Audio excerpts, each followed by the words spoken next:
अभिवादन करून आज बहुजन समाज पार्टीच्या वतीने जे भारत बंदचं आवाहन केलं होतं त्या आवाहनाला पाठिंबा म्हणून आदरणीय बहनकुमारी मायावतीजींनी समर्थन दिलं आणि बहनजीचा आदेश होता की जो भारत बंद आहे त्या बंदला आमचा पाठिंबा राहील आणि शिस्तबद्ध पद्धतीने आम्ही आमच्या मागण्या या राष्ट्रपतीपर्यंत पोहोचाव्यात त्या उद्देशाने आम्ही या ठिकाणी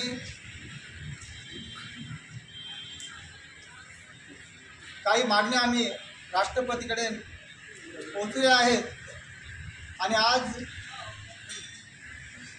जे वर्गीकरण करून या देशामध्ये जातीमध्ये लढवण्याचं काम या ठिकाणी झालेलं आहे त्याचा आम्ही तीव्र शब्दामध्ये निषेध करतो आणि बहुजन समाज पार्टी ही नेहमी संविधान सर्वतोपरी मानून आणि बहुजन समाजाचे हित सुरक्षित ठेवून सर्व समाजाला एक शिस्तबद्ध पद्धतीने या ठिकाणी कार्य करण्याचं सांगते आणि बहुजन समाज पार्टीमध्ये एक शिस्त आहे त्या शिस्तीच्या पद्धतीनं आम्ही काही नारे या ठिकाणी तैयार केले होते।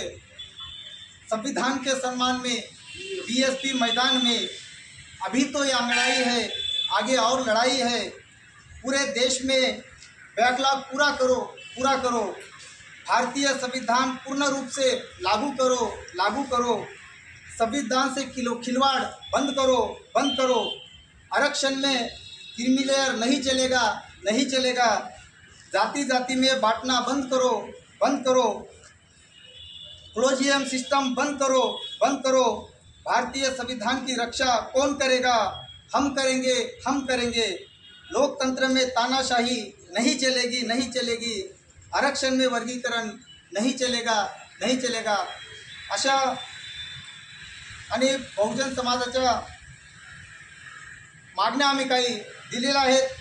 अनुसूचित जातीचे प्रवर्गीकरण व अनुसूचित जाती जमातींना क्रिमिलेअर न लावणे याबाबत संसदेत घटनादुरुस्ती करून सर्वोच्च न्यायालयाचा निर्णय रद्द करणे।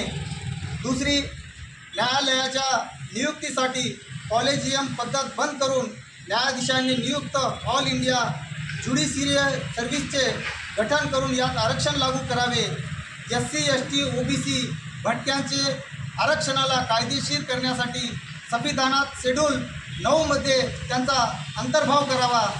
जिसकी जितनी संख्या भारी उसकी उतनी भागीदारीनुसार जातीनिहाय जनगणना करावी। सर्वांना समान न्याय या तत्वानुसार ओपन कॅबिनेटचे सुद्धा वर्गीकरण करून त्यांनाही क्रिमिलेअर लावावे। खाजगी संस्था प्रायव्हेट सेक्टरमध्ये आरक्षण लागू करावे। जातीचे निर्मूलन करण्यासाठी टीशीवर जात लिहिणे बंद करावे। जातीचे दाखले देणे बंद करून प्रवर्गाचे प्रमाणपत्र देण्यात यावे।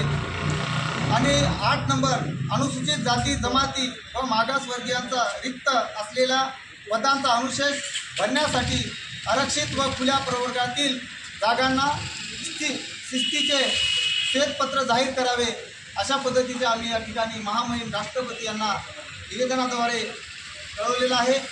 या ठिकाणी आमचं हा कार्यक्रम आता संपला आहे। जय भीम, जय भारत।